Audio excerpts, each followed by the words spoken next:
Assalamualaikum warahmatullahi wabarakatuh. Halo teman-teman semuanya. Izinkan kami pada kesempatan kali ini mempresentasikan tugas akhir kami, skill digital, yang mana pada kali ini kami akan membahas topik yang sangat menarik ya, yaitu eksplorasi kreatif dengan 3D modeling. Nah, sebelum kita memulai, izinkan saya memperkenalkan anggota kami terlebih dahulu.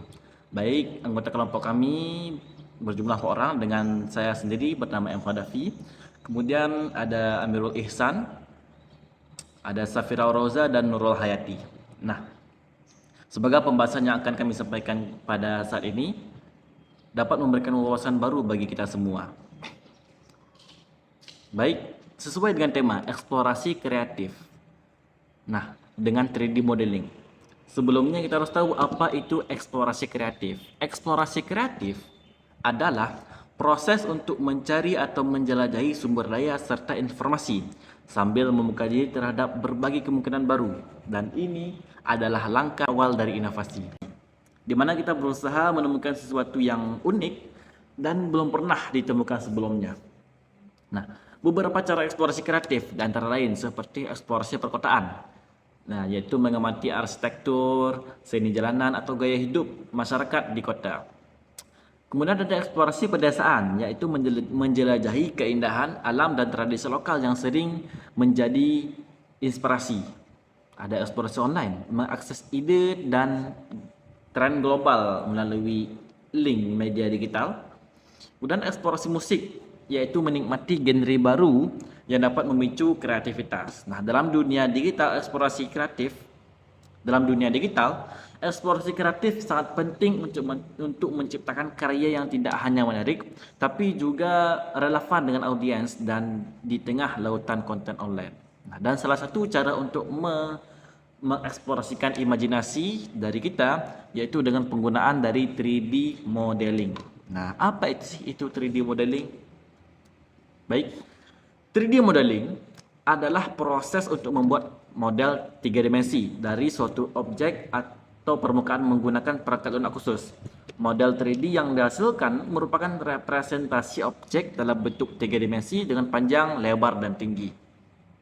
Nah, kemudian dalam proses pemmodelan 3 dimensi, proses ini melibatkan yaitu titik, garis, dan poligon, yang mana titik yaitu sebagai dasar untuk membangun bentuk, garis yaitu menghubungkan titik-titik untuk menciptakan struktur, dan poligon yakni bidang yang terbentuk dari garis-garis tersebut.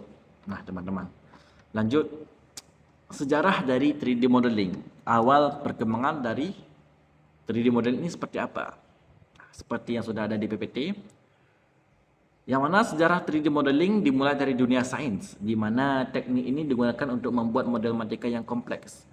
Salah satu pencapaian terbesar terjadi pada tahun 1960-an, ketika Ivan Sutherland menciptakan perangkat lunak desain 3D pertama. Dan kemudian, di University of Utah, Ivan Sutherland dan temannya David Evans mendirikan program teknologi grafis yang melatih banyak profesional.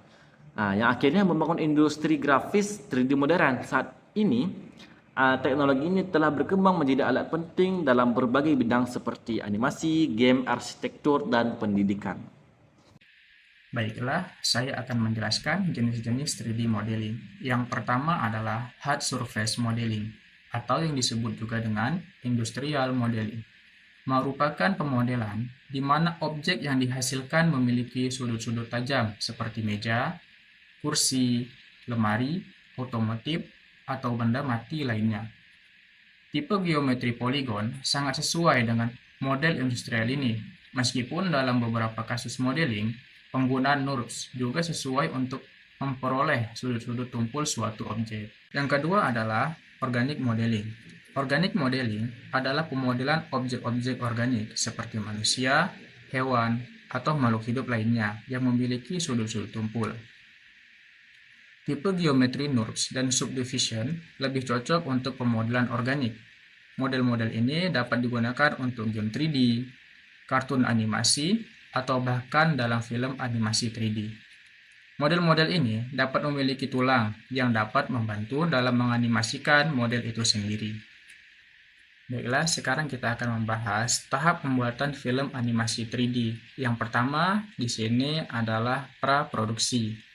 Pada tahap ini, film belum dibuat, tapi persiapan apa saja yang dibutuhkan sudah direncanakan, mulai dari tema, hipnosis, storyline, storyboard, hingga ke tahap animasinya. Tahap yang kedua adalah tahap produksi, yang mana pada tahap ini masuk ke dalam produksi film dengan runtutan seperti modeling, ringing, texturing, skin setup, animation, sound effect, lighting, dan rendering.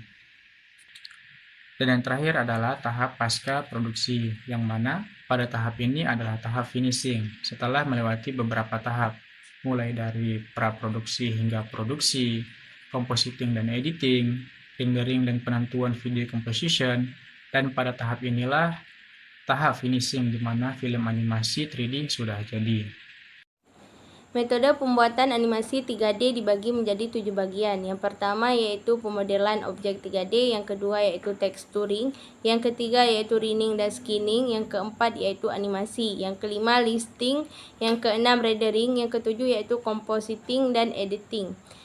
Langkah-langkah dalam 3 modeling dibagi menjadi 5 bagian. Yang pertama membuat model 2D, yang kedua yaitu membuat dasar model 3D, yang ketiga yaitu rendering, yang keempat memberikan kesan pada model, yang kelima yaitu gambar dan tampilan akhir.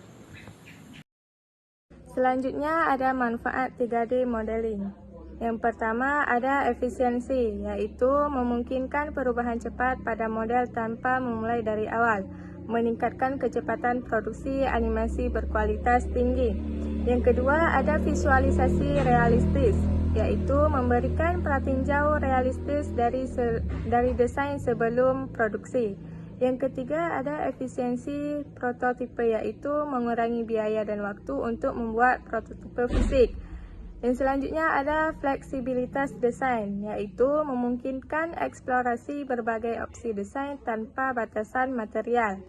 Yang kelima ada kolaborasi global, yaitu mempermudah kerjasama tim desain di lokasi berbagai melalui berbagai file digital. Yang keenam ada pengajaran dan pelatihan, yaitu digunakan untuk mengajarkan konsep kompleks di berbagai bidang.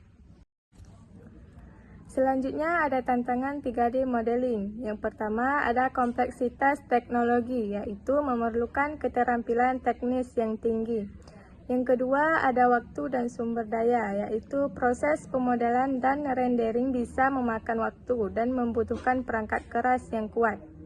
Yang ketiga ada kurva pembelajaran, yaitu pemula sering kesulitan menguasai perangkat lunak 3D. Cukup sekian yang dapat kami sampaikan. Mudah-mudahan pembahasan kami pada kali ini memberikan manfaat bagi kita semua. Kami pamit undur diri. Assalamualaikum warahmatullahi wabarakatuh.